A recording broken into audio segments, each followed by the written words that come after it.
All right, boys, are we ready to debate?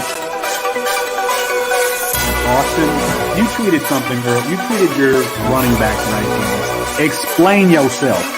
Boy, that escalated quickly. I mean, that really got out of hand fast. You jumped up a notch.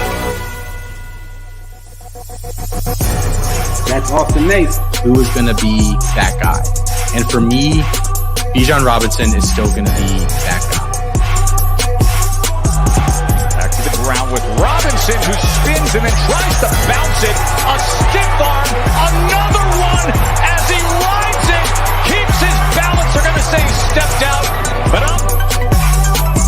I'm Felix Sharp. I know you didn't think that we would get through this episode without mentioning the name one Zach F.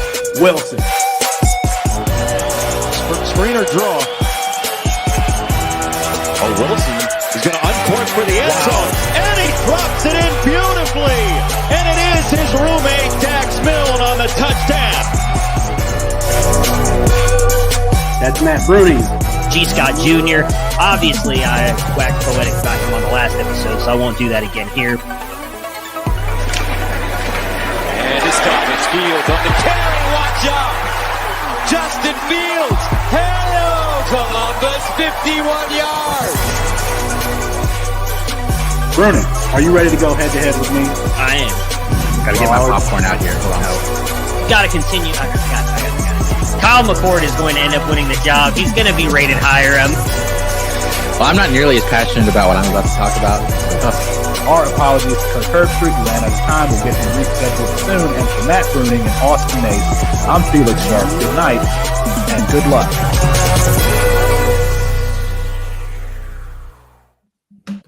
It's 9:30 Eastern time, the only time zone that's in the game. That means it's time for the Devy Debate, brought to you by CampusToCan.com.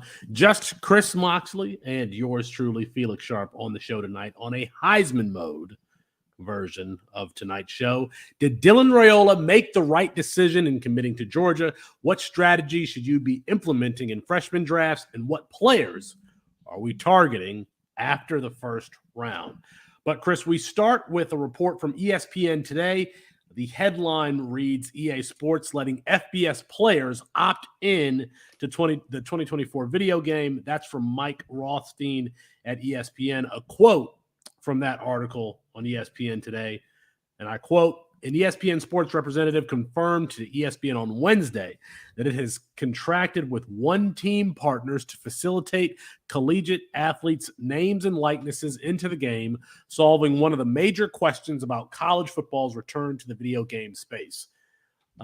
We've talked a little bit about this, Chris. Just to add a little bit there, Shannon Terry added that it sounds like the deal is about $500 for each kid that opts in.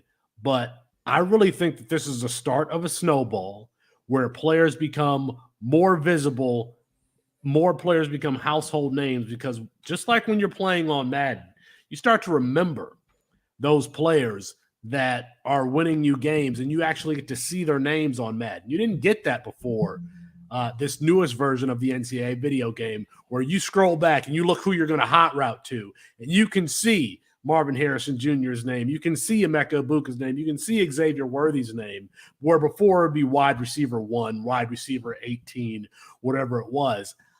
I just think that this is like the first of many dominoes to fall, where college players not only become more marketable, but I think college fantasy, because of the money that is available, I think this is just one of the dominoes to where we get to college fantasy being mainstream. Oh, I agree. I was wondering, I actually Googled this. There wasn't an answer. I said, what is the opposite of a canary in a coal mine, which is like portending disaster? It's a pelican following a fishing trawl. That's what it is. This is one of the key instances that is a breakthrough in college fantasy and college football becoming a nationalized game versus a very regional game. Because I still think that's what it's been for a long time.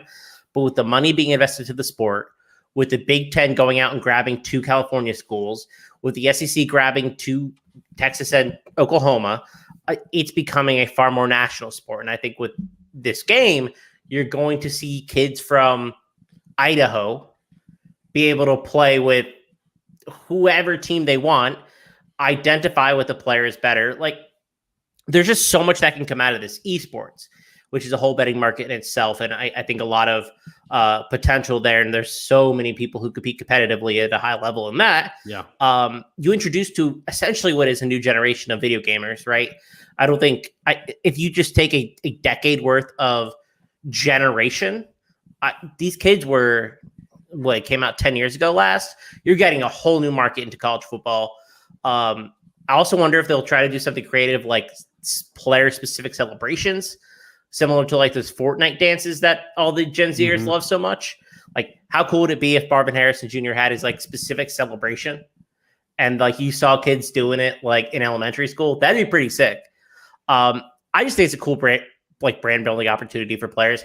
$500 is cheap in my opinion, but I think you're going to get players to buy in anyway and just say, hey, how awesome is it that I'm in this game that possibly I grew up playing, or I played Madden and I have identification to XYZ player because he always caught me a touchdown. No, none of these kids, I don't think that they grew up playing the game. But that being said, it does have a cult-like following. If you go try to buy NCAA 14, it's like $400 if you find it somewhere. Oh yeah, you can't get it. You absolutely cannot get it. You mentioned the esports thing. I forgot about that. The fact that during the summertime, Madden championships are televised on ESPN and other platforms. So I think that we're only a few years or maybe not even a summer away from that being the case with the NCAA game. And I think that this game itself could develop a cult-like following, because think of some of the popular non-EA sports games that have come out, non-EA sports football games, that have come out that have had really popular followings. Off the top of my head, NFL Blitz is one. Oh, NFL Blitz is great. NFL Blitz being able to knock people's heads off and all that, because it was different. It was something different than what EA was providing with Madden. If they do it right, this will be the same thing, where you get RPOs and you get, big plays and block field goals and stuff like that. We may be able to, recreate something that 2001 to 2014, how popular the NCAA video game was. I think they're just going to copy the mechanics and everything from the Madden franchise and just overlay it with the NCAA. But that probably doesn't matter all that much, to be totally honest. Like, the things that are going to make that game unique are intrinsically different than the Madden franchise. So you're not creating you are creating an overlapping audience, but by doing so, you're introducing new individuals to the college space. And I think that's the big takeaway. So yeah, like I think it could be really exciting. When it comes out, I might have to upgrade my PS2 to what's the current model, PS5? I think PS5. I don't know. All right. PS5 is the one. But I just want to underscore this. It is no small thing that when you're playing the game, you're playing with Ohio State, you'll be able to see Devin Brown. You'll be able to see Mayan Williams' name. You'll be able to see Kyle McCord, their name on the depth chart. There are still people that remember, what duo in NBA Jam they loved playing with the most, whether it be Steve Kerr because he could get the corner three. Like these video games that are unique and that are fun can really do works as far as increasing the branding for an individual. And I think that branding is just going to expand eventually to the college fantasy space. A guy that already has some branding of his own, is becoming a household name, is Dylan Raiola, Chris Moxley. And he committed to Georgia this week. Now, I know that everybody else talked about it on Campus Life. They talked about it on Back to Debbie. We get the show later in the week, and so it's our turn. And I wanted to ask the question as to whether or not Dylan Raiola made the right decision.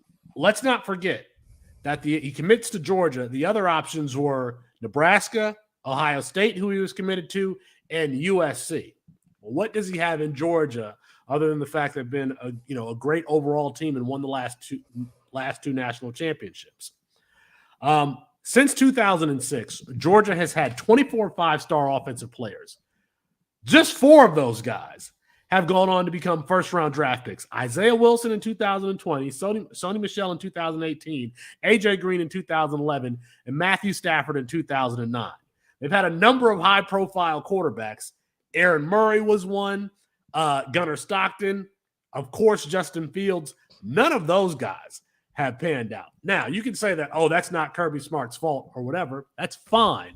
But let's see what they have. Mike Bobo is the offensive coordinator and quarterbacks coach for this Georgia program, taking over for Todd Monken, who goes to the Baltimore Ravens. In 2021, he was an offensive analyst for Georgia last year. The year before that, in 2021, 2021, he was Auburn's offensive coordinator and quarterbacks coach. Auburn ranked 57th in pass rating according to PFF, 69th in offensive rating overall, 36th in run rating, 73rd in passing yards per game. Okay, in 2020, Chris Moxley, you're familiar with this period. I am. He was offensive coordinator and quarterbacks coach for South Carolina.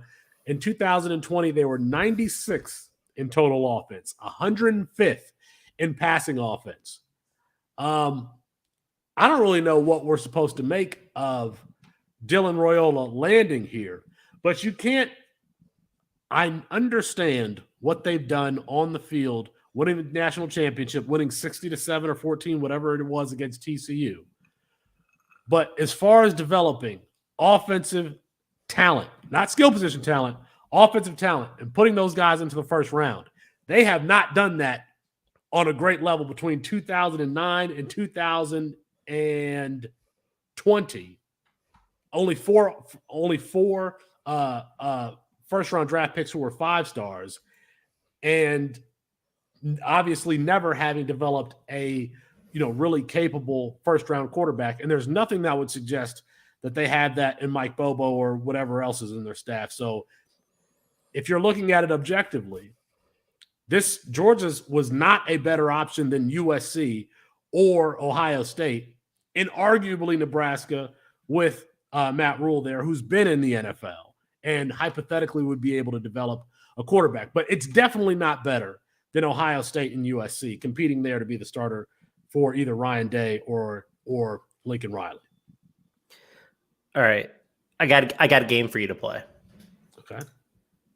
Who had more passing yards per game? Okay. And I'm going to list a couple teams, and I want you to tell me who had more. Ohio State or Georgia? Passing yards per game in 2020. Yes. Well, you mean last year. My guess is, since you're asking the question, it would be Georgia. No, it's Ohio State. Come on. It's Ohio State. We were just talking about this. Okay. Who had more passing yards? Texas Tech and Zach Kitley's 70% neutral game script pass rate, or Georgia? That one's definitely Georgia, because Zach Kitley's program, his first year there, they were not the prolific offense that they thought that we thought they would be. Who had more passing yards per game?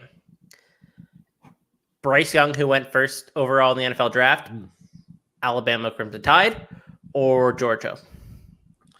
Alabama dealt with wide receiver issues last year. Georgia was better overall offensively, but more balanced. I think I'm going to go Alabama. You're going to tell me I'm wrong. It's Georgia. So Georgia ranked 13th in passing yards per game in the nation last year. They were 9 yards behind Ohio State and CJ Stroud. They were above Alabama. They were above Texas Tech. They were above all of these teams that we associate high-end passing offenses with. This is an offense that can deliver high-end seasons for players. And I don't like Mike Bobo either. I really don't. I had the firsthand experience with him. It was horrible. If he does a bad job this year, he's gone. I think Kirby Smart is intelligent enough to understand that Mike Bobo might not be it. And so that doesn't scare me away from Dylan Raiola committing, just because I think we're going to have a season where he might just get a new offensive coordinator who, if he's intelligent, could be someone high-flying.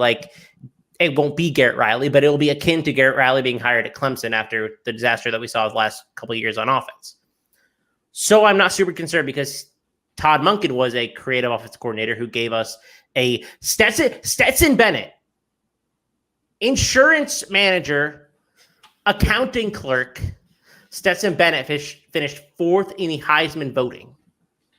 I believe Dylan Raiola could be a high-end quarterback. The issue is skill position players, right? Skill position players just don't really get developed there. They recruit so many. Last year, 10 players had 100 or more yards. Nobody had over 17.6% target share. You're not really getting to highlight players at that level. But I think a quarterback can succeed in the system. The only question is he a product of the system, which I think was the case with Stetson Bennett, or will your stats ever match your potential? And I think they could, based on what we've seen the last couple of years. I mean, if Georgia's going to rank top 15 in passing yards, I think you're going to get quality quarterback play, and you're going to get quality quarterback play. I think you're going to develop a player who could be good if that player is intrinsically good. Chris Moxley, I'm going to make you answer the question. It's yes or no. Did Dylan Raiola make the right decision? Before you answer that question, we're talking about the guy who is probably going to be the 101 in Campus to Canton freshman drafts next year, unless something unforeseen happens. Next year's class is going to be there's 2 quarterbacks, there's no running backs that you care about, and wide receivers. So as of right now, it looks like Dylan Raiola, who's been compared to Patrick Mahomes. I don't know if he's Patrick Mahomes. He's more of a lumbering move downfield thrower a la Ben Roethlisberger. I think I see that a little bit more.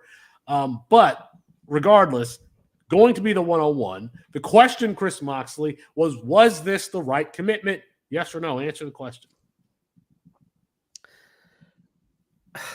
I mean, I personally would not have committed to the University of Georgia over Ohio State and USC, no. But you also have to remember that Malachi Nelson is the quarterback at USC as a freshman. So that I think he's a better prospect than Dylan Raiola was. So he might only get 1 year. Well, yeah, he might only get 1 year starting. So you have to go through this calculus as well. I don't think Georgia's a bad spot is basically my stance. But I didn't think Ohio State brought in anybody this year that was impressive either. So he could have gone there and kind of bridged the gap. That's the one destination I would have been happy with. I'm not sending him to freaking Nebraska to eat corn for every other meal under Marcus Satterfield. Like, Satterfield's an idiot. He's just as bad as Mike Bobo was at South Carolina. Like, you want to talk about horrendous offense coordinators? I mean, Matt Rule hired one of the worst out there. Kirby Smart's track record, I think, speaks for itself in picking Jake Fromm over Justin Fields. He's got Brock Vandagriff there now. Brock Vandagriff is going to transfer at the end of this year if he doesn't sooner. He's got Gunnar Stockton there. I don't know if Gunnar Stockton was a high 4-star or 5-star. He was borderline. He was borderline. Neither one of those guys appear headed for first-round draft capital. But I will say this: I think, well. So who's the quarterback? It's Carson Beck. Carson Beck has 2 years left. I think there's a small chance that he declares after this year. If he just goes gangbusters and gets like a 2nd round or 3rd round grade, there's a chance that he declares. But he can stick around for 2 years, and then you're probably talking about Dylan Raiola competing for the starting position thereafter. I guess he would be a second year or 3rd year player. If Dylan Raiola is as good as he's being hyped to be, he should be competing his 2nd year. His year 1 is going to be here to sit. Essentially, he needs to compete by 2nd year, and if he's not doing so, then he's just not that good of a player. By the way, I said that. So on average, 21% of 5 stars go on to be first-round draft picks. Alabama between 2010 and 2019, 48%. 48% of their 5 stars went on to be first-round draft picks. I think those stats came from Sporting News. So, all right. I think that's all I got on Dylan Raiola. This is an independent company, folks. We don't grow unless we get support from people like you. There are plenty of ways to support us. You can go and visit the website, campus2canton.com. You can become a member there. You can like this video. I want to get this video up to 30 likes. You can buy one of the guides. If you are in Campus to Canton leagues, I have had some conversations with people this week, Chris, that still don't understand that this game is available, that you can play in a C2C where you have a whole college team and a whole NFL team. And when your college players declare for the NFL draft, they're added to your NFL roster. We've got all of the content that you need to succeed in these leagues, and we're only adding content as much as we can and as quick as we can. The Devy Guide was released at the beginning of this month. The Freshman Guide. I'm in freshman drafts right now when we're about to get into some freshman draft content. That is available at campuscan.com for $20. Go ahead, get both of them. Or become an NIL subscriber yearly, and you get all 3 guides. The Freshman and Supplemental Draft Guide, the Devy Guide, and the CFF Guide, the soon to be released, I think, at the beginning of July. That's going to be released at the beginning of July. If you become an NIL yearly subscriber, you get all 3 of those as a part of your membership. So figure out which way that you can support us, and we really appreciate it, even if it's just subscribing to this YouTube channel and liking this video, because we have these in-depth conversations about depth charts, who's going where, the timeline for a quarterback to get on the field, all of that stuff every single day on this podcast feed, on this YouTube channel. I want to get into, oh, by the way, we have not had a rate or review on Apple Podcasts in like 3 or 4 weeks. Somebody help us out. If you like what it is that we're doing, go ahead and give us a review on Apple Podcasts so we can move up the chart in that algorithm. That's called being a freeloader, just if you want to look it up in the dictionary. Chris, you and I are in a freshman draft in a league together. You've won the championship the first 2 years of the league. Back to back, yes, first 2 years. Yeah, you were going to mention it anyway. I know you were I was, yes. We're in a freshman draft, and you can tell that there are folks out there that are either researching on their own or just generally aren't consuming our content. I want to go through the first 16-team league, Superflex tight end premium, 16 teams. So we're in 16-team leagues, and you got to start 2 quarterbacks on the NFL or Superflex on the NFL side. So 16 teams. Wow, it must be hard to win in back-to-back years. All right, so here is the first round. Dante Moore, Arch Manning, Zachariah Branch, Malachi Nelson, Jonte Cook, Cedric Baxter, Jackson Arnold, Nico Iamaleava, Jerron Dickey, Makai Lemon, Justice Haynes, Carnell Tate, Hakeem Williams, Cameron Seldon, Brandon Ennis, Roderick Robinson there in the first round. I think the one pick to me, Chris, that kind of stood out is Cam Seldon, taken there at pick 14 by Kyle, who is a friend of the show, who does produce his own content. I would say him going ahead of Brandon Ennis, Roderick Robinson, that's those are probably the 2 picks of that. I was like, okay, Kyle going to reach for the high ceiling super athlete in Cam Seldon, but Cam Seldon, I do believe I want to say, Kyle can correct me, shoot me DM if I'm wrong, or just blast me on Twitter. I don't care. I'm used to it. I think he's a Tennessee fan as well, so he might be. That's right. He might be paying extra attention to Tennessee practice reports, potentially knows something that we don't know, or he's just a homer and taking this guy too early. So you can roast me either way. How early is this? Too early for Cam Seldon ahead of Brandon Ennis, ahead of Roderick Robinson? Are those the only? I mean, are we just quibbling here? He does have a very high ceiling. We're kind of quibbling. So I would not take him above Ennis, Robinson, or Ruben Owens, but I mean, this is the range he's going in. Like, he's a top 14 pick in a 12-team league. In my opinion, at least in a 12-team league, he's going anywhere between the beginning and middle of the second round. Speaking of that second round, it went. Let's bring it up here. Ruben Owens, Quentin Joyner, the freshman running back at USC, Kendrick Rescano. How do you say that? I think it's Rescano. Rescano. Jalen Hale, the freshman wide receiver at Alabama. Malik Benson, the junior transfer wide receiver at Alabama. Cordell Russell, that was a player. Yeah, Cordell Russell, a player that I was targeting there, wide receiver at TCU. Nichols Harbor goes here at pick the 207 in the 16-team lead. Jaden Rashada, the quarterback at Arizona State, who was committed to Florida and Miami, Florida State, every single school in Florida. Eugene Wilson literally fumbled the bag. Yes. Eugene Wilson, the freshman wide receiver at Florida. Malachi Coleman, that was my pick here at the 211, the freshman wide receiver at Nebraska. Marcarius White, the sophomore at Tennessee, who's going to be taking that Jalen Hyatt role. Jaden Greathouse, wide receiver at Notre Dame. Aiden Childs, Oregon State. Dorian Singer, the Arizona to USC transfer. And then, Chris, your last pick here of the second round, Joe Milton. I'm not going to lie, Chris. This draft hurt me a little bit because you know who's killing this draft? Absolutely killing this draft. If you have 5 picks in the first 2 rounds, I feel like if you don't kill it, then you should be relentlessly mocked. You should. By the way, Austin is killing this draft. He's got Jonte Cook, Brandon Ennis, Malik Benson, which was a good value. Aiden Childs, and there's one more that I'm missing. It's making me feel a certain kind of way.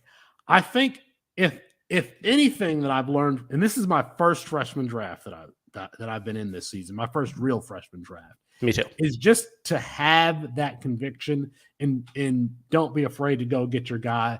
Because I took Malachi Coleman at the 211. He took Squirrel White at the 212, and my heart sank. My heart sank because I was sitting there pitter-pattering, and Squirrel White was towards the top of my queue. When Aiden Childs was taken, my heart sank. Sam Levitt still on the board. A player that, has a good skill set, but going to Michigan State just doesn't make sense to me. So if anything I've learned from this early freshman draft, this first one, is to have some conviction and don't be afraid to go and get your guy because we don't know what we're doing anyway. These are freshmen. I wish the draft was a little bit more along because I don't pick again until 316. And I really want to talk about the guys that I was going to take there. It's hard. We can't do it. Right? So, we can't do it. Joe Milton. So I loved getting Roderick Robinson at 16. I felt really good about that. I tried to trade up. I think I texted you. I sent offers to a couple other people. I was like, hey, I'll make your worthwhile. And you were taking Haynes no matter what. But I tried to trade up for the Lemon pick and the Jurion Dickey picks, and maybe even the Nico pick. And I was giving up my 116 and next year's first to get into that range to take Justice Haynes. And I felt really good about doing that, but I'm fine getting Robinson at 16. I think that's fine value. And then Joe Milton, it's 16 team league. You have to start quarterbacks. I think that he has upside for Devy. I think he'll be productive. I didn't love the pick. I really wanted to go freshman instead. But people disagree with you on Joe Milton. They think that he has no NFL ability, even though he has the size and we just saw Anthony Richardson go 4th overall. He's not, and you're going to tell me that Joe Milton just has no NFL upside. He's definitely in a better offense than Anthony Richardson was in last year. So I'm on board with you that there is the potential, but there are some people that say that this is a CFF only pick, and even the CFF potential isn't really there with Joe Milton. I'm not necessarily. I think that there is potential, some NFL potential there with Joe Milton, given his size and athleticism and the offense that he's playing. He's Anthony Richardson 2.0. Essentially, they're the same size. He's not quite the same athlete, but he's pretty darn close. He is not Anthony Richardson 2.0. I'm trying to just sell myself. Give me 30 seconds to live with the pick. Nichols Harbor, who is half football player, half wide receiver, half tight end, half track star. He goes here at the 207. Is that too high for him? So the players that went right after him, Jaden Rashada, I would much rather have Nichols Harder than Jaden Rashada. Richard Young, I would much rather have Nichols Harder than Jaden Rashada. Eugene Wilson, I think I'd much rather have Nichols Harbor. I mean, there are some really athletic guys. The guys that I would consider over Nichols Harbor. Malachi Coleman, Squirrel White, Jaden Greathouse, Aiden Childs. I think those are the guys taken in the second round that I would probably prefer over Harbor, but you can't fault somebody for reaching somebody who's a 97th percentile athlete. Yeah, and we've talked about him on the show previously about how he's going to essentially pursue track as much as he can to qualify for the Paris Olympics in 2024. The end of 2024. So we'll know if he qualifies before then. And I think we'll have a good idea of, and he'll probably bulk up for football if that's the case. But he's a wide receiver, and he's not that. Like, he's a tight end on offense at best. Like, I got to be honest on this show, I guess, right? At 216, I was going to take Deuce Robinson, who's in a very similar situation. Tight end who wants to play baseball. And I think he's actually a tight end. I think he's better than Nicholas Harbor is at like actually being a football player. But it's just banking on these athletic guys who are tied up somewhere else. Like, I think if Harbor was committed to football and he's playing tight end and Deuce Robinson was committed to football, I think they would probably go higher than they are. And maybe I think Robinson would definitely go in the second round or probably earlier. But yeah, I don't hate it because I just like the upside of the pick. Yeah. I was actually going to say, as far as strategies go, and I do want to talk about strategies moving into freshman drafts. Again, these are freshmen. These are guys who have not played college football yet. Yes, we believe that we are projecting them properly, but it feels safe. I mean, there are some guys who are elite athletes who could run track, who could do other things. Deuce Robinson is one. Sam Levitt, I think, is an excellent athlete. Of course, Harbor. Cam Selden, excellent athlete. Malachi Coleman, Zachariah Branch. There are more guys. I only wanted to talk about the guys that have been like drafted or close to being drafted in this draft because I don't want to mention other names. But did you just delete a name off the list that was on there earlier? No, I didn't. I'm pretty sure you did. No, I'm pretty sure you did. But I won't tell the people. But if you're going to missing with a guy who's an 80th percentile athlete, a 90th percentile athlete is probably the way to do it. Now, you can go to campuscan.com and check out the athletic comparisons tool just to double check your research in the middle of your freshman drafts. I would highly recommend that. Another strategy, Chris, that I think I'm going to implement in other drafts is I am going to try to trade up into the mid first for one of those top 5 quarterbacks. And here's why. One, I think that this quarterback is the top 5. I would even go the top 5, and then you got Levitt, Childs, Sellers. I mean, there are guys. There are quarterbacks who are very, very good in this class. I don't like the early look at the 2024 class or the running back class. It's looking like a wide receiver heavy class. And especially in this league, this is a 16-team league. Quarterbacks come at a premium. Dylan Raiola is going to be the 101. Jaden Davis is committed to Michigan. You got one quarterback committed to Georgia, another quarterback committed to Michigan. It's not looking like a great quarterback class. Sophie's choice. I would consider taking my second and my 2024 first and moving up for that 5th quarterback who slides. It could be Moore, it could be Nelson, it could be Arnold, it could be Nico, like right around the 6, 5, 6, 7 range. You can make that trade in a lot of leagues, and that's something that I would consider. That was my number one piece of advice as well. Trading to the top 7. So the 4 quarterbacks, in my opinion, a little bit lower on Nico, but I mean, you can send 8 if you want to, right? I mean, it's fluid. Branch, and then Justice Haynes and Cedric Baxter. Like, I want to be in the top 8, and I'm willing to move that 2024 first. Given what we know, and we have access to this information because we have a show on this network called The Official, where they are already reviewing 2024 prospects, posting stuff on Twitter about it. We have access to a bunch more information, and I say we as in us and y'all. I know the 2024 class is not as strong as this year's class, so I'm willing to move the first year out just to get a high-end option. And I think the second and the first is a good offer to make to somebody to get into that upper half of the first round. This class feels exceptionally strong. The first round, we got 3 running backs who we all believe in, two of whom are like really high end in Baxter and Haynes. You got the wide. You got between Cook, Tate, and Branch, very high end wide receivers, and then really 5 quarterbacks who are going to get on the field early, who have elite skill sets. I mean, it's a very, very strong first round. So we're on the same page there.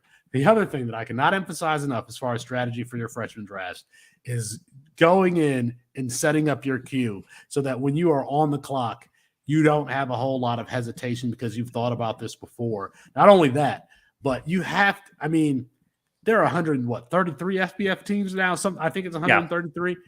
You pretty much have to go through each one and see that there is not some guy out there that you would believe hasn't been rostered and could be taken. Squirrel White, not a freshman, but available in a lot of places. He's a wide receiver 1 in CFF. He's a little bit smaller than Jalen Hyatt, but given his production, I wouldn't be surprised if he's taken in the Tutu Atwell range. We just saw Tutu Atwell. Yeah. Tutu Atwell, Dwayne Estridge. There's another small receiver that I'm thinking of that was just drafted really highly. Squirrel White could be on that trajectory. Nathaniel Dell, another one. And Tutu Atwell, Squirrel White is going to be that productive in the SEC, whereas Tank Dell is in G5. Yeah. So that's like that applies to every single league too, because they're all different, right? Yeah. So like Devontae Walker isn't available in a bunch of leagues depending on what the waiver situation looked like.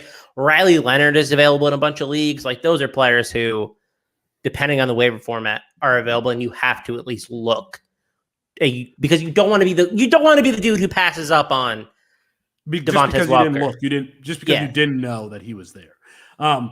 When this draft started, I had like 85 players in my queue. Now I have like 60, and I will go back through and I will add players and I will sort them, and I will do that through all of my leagues where the drafts haven't started. I have about 80 plus players in my queue. So take the time. You don't want to be caught like, oh, that player was available. I heard Austin say that Bo Nix was available in one league. Now, I feel like in no waivers league. It could be, but is Bo Nix an NFL player? I don't know, but he's going to be a quarterback 1. He's going to be a quarterback 1 there. So any other like strategy tips or advice that you would I guess I have just echoing the athlete portion. Like even if they don't develop 100% in college, the NFL has shown that they're willing to take risks on these guys just because they think they can mold them. And I don't think that's a bad, like DK Metcalf came into the NFL as not like a very established route runner technician at the position, but it didn't matter because he was a freak athlete who could learn enough to do damage. And he still is like underdeveloped for a wide receiver. It doesn't matter because he's a freak. Situations can also change dramatically. And so a player that you think is talented, I think you should just take. Is like Evan Stewart early in the offseason last year comes to mind of a player who we downgraded because of situation. And then I think we came around on because we were just like, okay, he's really freaking good. And now we're viewing him as a top option at the position. It's like some even have him as wide receiver 1 for his respective class. But if Jimbo got fired, they hired somebody good, intelligent, maybe. I don't know. I don't like Jimbo. An office coordinator who was at least creative. Like, how fast are we changing our opinion on some of these players? And so it's so flexible where a player can enter the portal so easily that you just bet on talent more than I think you would otherwise, given the flexibility with all those different factors going into it. So if you think a player is good, just draft the player and then figure it out later. I think is a legitimate just trust the process kind of move. And that could have been a mistake I made drafting Malachi Coleman over Squirrel White. I know Squirrel White is good. I saw him play in the bowl game. I saw him play at least 2 games during the season, and he's going to be the focal point of that offense. Like getting the certainty, the players that you have conviction on, I got to get better. I got to get better at that, which is why doing the mock drafts that we have available through PJ, it's important. It's important to do those so you can just get those, exercise those muscles as far as what the value is. Chris, in Dynasty, traditional Dynasty, trading back to attempt to get additional firsts, that's a common strategy. Do you think that it's a viable strategy in C2Cs? Trading back to multiple firsts, like supplemental firsts? Absolutely. Like it depends where the tier break is, obviously, in every class, right? Like I don't want to trade out of a tier, but especially this year, like I'd love to add an additional first for this season. Yeah, even if I'm just trading back. Like I don't think the gap between Dante Moore and Justice Haynes is gigantic. I think it's like there's a gap, but I mean, a first would certainly solve that problem for me.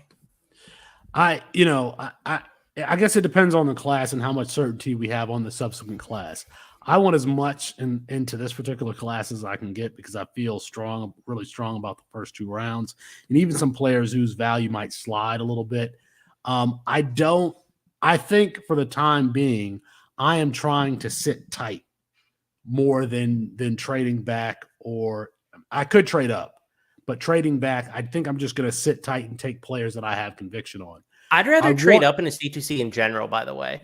Like, I really don't like trading back in C2Cs, especially in startup drafts. Like, I will, if I can get like 4 picks in the first 2 rounds and just not pick between rounds like 6 and 12, that's totally fine with me. I don't care. Like, I think that's the best way to approach drafts, by the way. That includes supplementals because talent is so concentrated at the high end where, like, what do I care if I'm picking between the 4th and the 9th round? Who cares? There's always a question of, how valuable a freshman first round pick is. So I want to throw to you a couple of names and you tell me if you'd rather have the 2023 freshman first round pick or this NFL player. Got it? Okay. So the supplemental first or Aaron Jones, Green Bay running back running Aaron Jones. Or we just assume this is like randomly assigned? Let's say it's between this first is between 5 and 7. And the pot is split evenly. The pot is split evenly. Supplemental first. I think so too, because between 5 and 7, I might get one of those quarterbacks. Yeah. And Justice Haynes is there, Carnell Tate is there. I think I'd rather have that. Supplemental first or Christian Watson. That's a lot easier, the supplemental first for me. Really? Christian Watson, wide receiver, he's going to be the number 1 wide receiver for Jordan Love. I just don't think he's all that good. I'm not sure if Jordan Love is good either. So this is harder for me because I think I would, would you rather have Roderick Robinson or Christian Watson? I think I'd rather have Christian Watson. I don't like Christian Watson. I'd rather have Christian Watson. Supplemental first or Travis Kelce? Travis Kelce. Would you rather have Malachi Nelson or Travis Kelce? Travis Kelce. I tend to agree, but it depends on how competitive my NFL team is. It just he's a difference maker at the position, and you're going to get it at least for a year, probably too. Right. Supplemental first or Devin Achane, who was just drafted by them. Yeah. That's 2 more here. Well, I actually know the answer to these now. A late supplemental first or Geno Smith. So we're talking about the range of Brandon Ennis, Roderick Robinson, Jerrion Dickey, or Geno Smith. If the pot is split, I think I can get a better college difference maker with NFL, like higher NFL upside than Geno Smith. So I would take the first. Last one. So that same range, between picks 8 and 12 in the first round. That supplemental first or Derrick Henry. I want the first. I would think I want the first. I think we saw him hit a little bit of a wall last year, and it could just be a disaster moving forward. So I'd at least take the guy with more upside. People ask those questions all the time, and I think the best way to answer them is to check out the C200 rankings at the website, where college players and NFL players are ranked together in one 200-person ranking. That'll give you some sense of value. Let's see what else. Okay, here's a question. I think that the strength of this class is wide receiver and quarterback. Running back, we've got Justice Haynes, Cedric Baxter. I want to have high exposure to those guys, but do you have any guys after those 3 that you're like, I need to have high exposure to these guys, after round 1? I think Reuben Owens almost exists in tier of his own between like tier 1 and tier 2. Like I think he's closer to tier 1. So I think he belongs in the Haynes, Baxter, Robinson tier more so than he does like the Cam Seldon, Dontavius Braswell tier, which is the 2 guys that I want in tier 2. I really like Braswell. I'm higher on him than I think our supplemental guide was. I think Austin likes him, and I know big wide receiver guy Matt likes him. He's really fast. He's a track star. He has good athleticism. The biggest question in his game is, can he catch? He caught a couple passes in practice where he looked pretty good in the spring. I don't know like how excited I am for him, but he's a guy that I have not been leaving drafts without. And then Cam Seldon, just because freak athlete. Yeah, the ceiling is high. Cam Seldon did not look comfortable playing running back there in the spring game. In my opinion, I know he scored in that game, but he looked more like an athlete playing running back than a running back playing running back. Big Time Browns ads in the chat.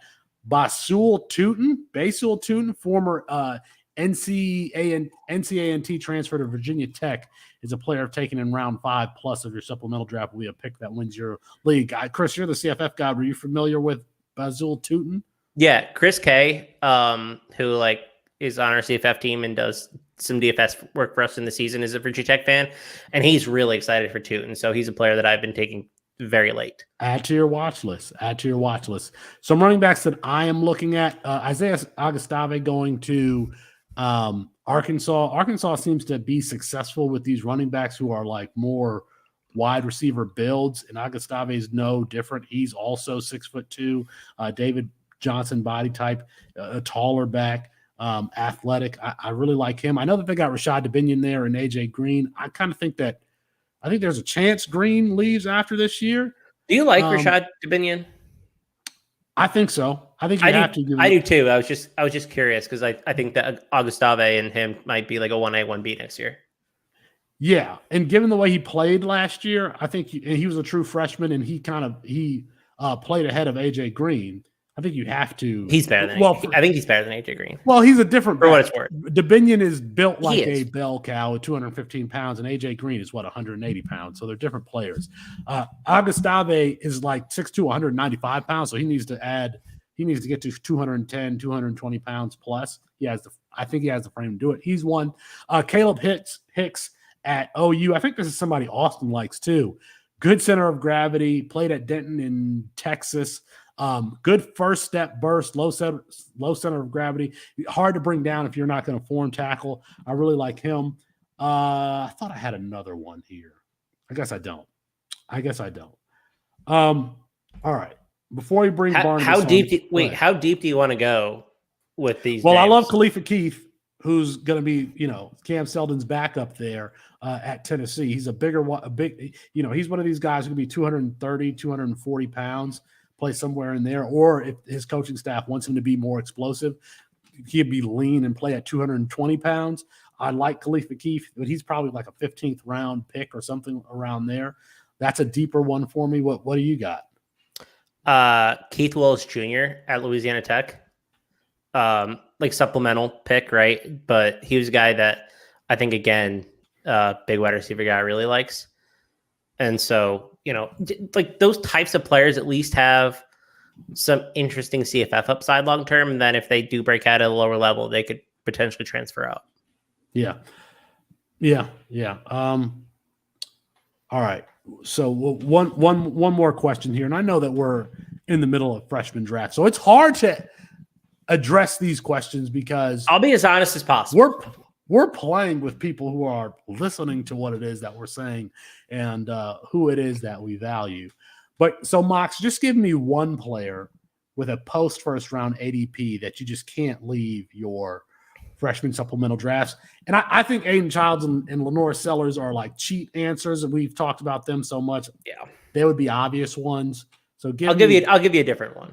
Yeah, because I obviously had Sellers on my list too, and we've already talked about Cam Seldon, who apparently is essentially going in the first round at this point, or borderline. So I don't want to include him. What about Andrew Rapplier, the tight end at Penn State, who goes pretty late in most drafts? I trust the strength and conditioning program there, basically implicitly, plus a Penn State tight end. And I think he's just a good player overall, regardless of where he committed. I think I would be in on him. So he's a player that I find myself drafting a lot above consensus. He was a player that I briefly considered at the 216, and I knew it was too high for him. Where I was considering Deuce Robinson too. And this quarterback class is tight end class is relatively strong. I mean, it probably goes at least 5 or 6 deep in the guys that on the recruiting team that we actually like. I think my answer is Tennessee wide receiver Nathan Leacock, who is a late riser in the recruiting rankings. He is a longer, lankier wide receiver who's going to play either the Cedric Tillman or Brew McCoy role in this offense. Now, I just saw something from On3 talking about freshmen that you need to take stock in the Tennessee freshman class, and Nathan Leacock was not mentioned. That scares me. There was Cam Seldon mentioned? That's a good question. No, I don't think Cam Seldon was mentioned either, even though Cam Seldon got all the playing time that he did. It was just before we were starting to record that I saw that article, and so I was just looking for the names that were highlighted, and Nathan Leacock was not there. But we're talking about, probably a player that most aren't paying attention to, 7th, 8th round. You can get this guy who I'm buying in not only to the skill set, but also to Josh Heupel's offense. Yeah. Josh Heupel's offense is just one that we're going to have to get used to buying into, like Ohio State, like USC, like Alabama when they're good. You want pieces of that offense. So Nathan Leacock is one of mine. All right. Let's see. Let's bring in Barnabas here. We haven't had Barnabas in for a long time. We bring Barnabas in to tell us how we did with I tried to add facts today, Barnabas. I know that you boycotted this show, too, telling us that you're the fact checker and this is a show that only uses opinions. I tried to support my positions with facts today. How do we do? Yeah, so let's start from the beginning of the show and work our way forwards. Let's talk about some less questions and more just fun facts, I think, today. I just wanted to point out some prospects that came Bobo system throughout the years, and you can take from that what you will. In then that Bobo, he first took over as offensive coordinator at Georgia, kind of inherited Matthew Stafford.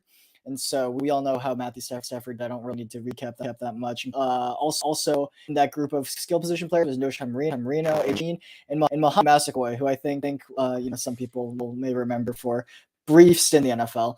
And then confession, I was an Aaron Murray stan back in the day. That was very early in the career of old the Oracle, but keep in mind that over 4 years, Aaron Murray had 13,000 passing yards. When beginning his career, especially, he was referring to people that I haven't heard of. Maybe you guys have. And then not at the three-headed running back model that Bobo had towards the end of his career end of his stint at Georgia, in Todd Gurley, Nick Chubb, and Sony Michel, all who had over 1,000 yards. Averaged over 1,000 yards a season, except for Sony Michel, who averaged 900. And then during his time at Colorado State, we had Rashard Higgins, Michael Gallup, and Williams. So some wide receiver looks coming from a UDFA that never played in the NFL, and Nick Stevens finished with 8,418 yards over 3 seasons at Colorado State. So take that as you will. And Trey Wright also played two seasons under Mike Bobo with 649 yards. And forget his 1 year in Auburn was Bo's junior year, where he next threw for 2,294 yards and 11 touchdowns, 3 interceptions. So we have some highs and some lows. And do not adjust your radio. We are picking up the echo from Barnabas. But Barnabas, power through. Okay. Yeah, sorry, that's some hardware issue. So we try to compare Dylan Raiola and Malachi Nelson here. And so looked at their high school stats real quick, just to look what kind of profile they're coming out with.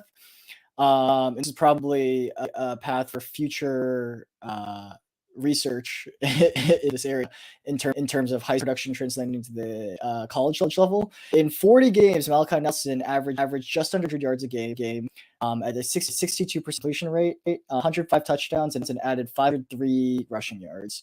While Raiola has practically no rushing yards, but 11 touchdowns in 24 games, where he threw for an average of 240 yards per game. So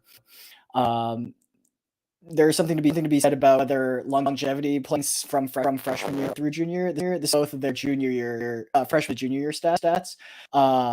Whether there's that production value, that there's value in terms of having started longer, but there is also I think we said about having more production in those games. And then finally I had to touch on Josh Heupel. Said we're buying into Josh Heupel, but maybe we need to pump the brakes a little bit on someone like Cam Seldon here. So it's starting from Utah State to now. Hear me out. Starting from his time at Utah State until now, Heupel's running backs, his two running backs have always gotten right around 300 touches. But the fact of the matter is that running back one has gotten about 3/5 of those touches. It's been an almost even split, where the second running gets almost at least 2/3 of the touches of the running back one in that offense. The only exceptions to 300 touch rule was 2019 UCF, which was the Dylan Gabriel year one, and his for Tennessee, which was partially Hendon Hooker also had 616 rushing yards. And so Hendon Hooker in 2022 had 62 fewer carries he did in 2021. So that probably factors in running back usage a little bit there. But 300 touches, but of those 300, running back one never had 200 of those. Barnabas, thank both of you. We thank both of you, Barnabas, for giving us giving us those fact checks. All right. That is I think that's going to be our show for tonight. Make sure you support the website and the podcast feed. Leave a 5-star rate and review. We'll get Barnabas's audio corrected here for the next time. That's it. Apologies to Kirk Herbstreit. We ran out of time. We'll get him rescheduled soon. For Chris Moxley and Barnabas Lee, I'm Felix Sharp. Good night and good luck.